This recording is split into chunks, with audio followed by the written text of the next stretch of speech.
it wasn't just Hillary, the DNC, it was Obama intelligence officials. He himself knew about it. All three of them were colluding to get the press off of Hillary's email scandal and lay this big egg on Trump that he was colluding with Russia, which he never, ever did. And there's documents that show the intelligence report said he didn't, and they covered those up.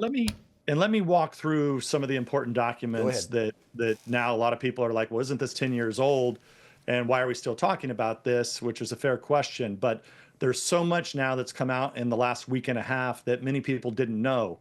So if you recall, let's talk about one set of documents. That was a report that we had done, that we looked at the intelligence community assessment. When I say we, back when I was in Congress, now chairman of the House Intelligence Committee, Rick Crawford, working along with John Ratcliffe and Tulsi Gabbard, was able to get that information out to the public. This is a report that was done many, many years ago, but we spent 2 years combing through every single piece of intelligence.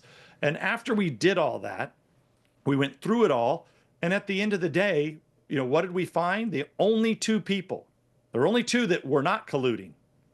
And that was President Trump and Russia. Those were the only two. Right. Now, the Hillary they were colluding. We now know Soros was colluding.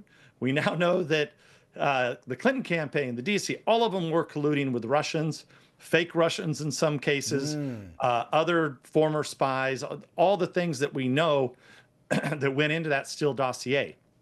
So those now became public. I urge everybody to go to the House Intelligence Committee website. You can read through it. It's a 40-page report. But that only came to light because the deep state had buried that report. The other significant piece of information that Tulsi Gabbard dug up is that the PDB, the Presidential Daily Brief, that was prepared, this is back in 2016, it was prepared to go to Obama on or around December 8th. That PDB never made it to Obama's desk. Oh, now, look at that. Now, interestingly enough, that Presidential Daily Brief, right around Thanksgiving of 2016, these dates are important, so just a couple weeks before, we were actually given the exact same intelligence. So when I saw that Presidential Daily Brief had been declassified, I looked at it, read it, and said, wow, that's exactly what they told us. So what happened between the time, the election, us being briefed in Thanksgiving, and then that December 8th that then leads to a December 9th meeting where they come out and say, oh, we're going to do a new intelligence community assessment. But then the intelligence community assessment falls apart, as what I just said. There was no intelligence that had anything to do with Trump and Russia. In fact, if anything, they probably favored Hillary Clinton, okay? But most importantly, this is really common sense. And this is what it really takes sometimes. If you go back to it, go back to that time frame. Maybe people that watch OAN, maybe you and I, Dan, thought that President Trump was going to win.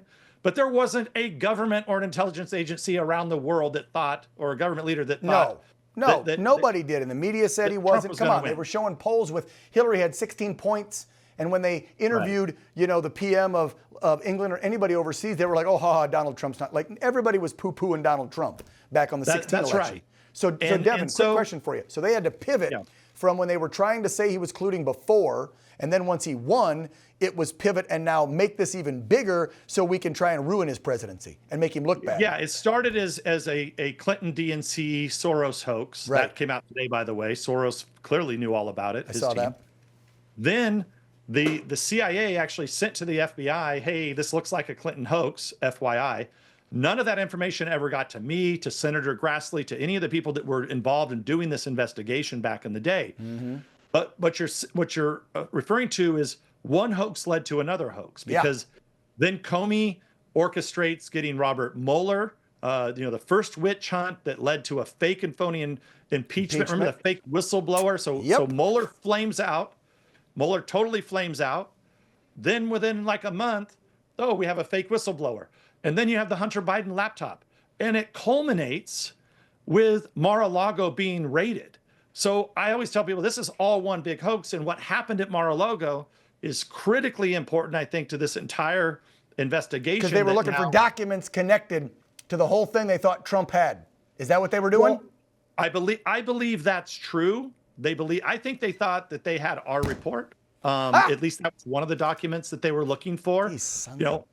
But you know what? We follow the law, right? As Republicans, we believe in the rule of law. So even though I knew this the whole time, and I said, look, I've never seen a drop of intelligence, that report remained hidden. And what that report showed is it laid out all the intelligence that all the agencies had that they basically hid from the American people. There was no more intelligence than that. Disgusting. That's why, Mueller, when he walked in the door to do that witch hunt, I always tell the joke that he walks in and says, all right, boys, where's the Russians? And they said, well, sir, we only really have some Russians with Hillary. We don't really have any other Russians. Oh, okay, let's go get Roger Stone and Mike Flynn and all the crap that they did to take down many innocent Americans. So, look, the past is critically important, Dan. And it's important to know the past, but also the FBI, the CIA, all these intelligence agencies have to be cleaned up.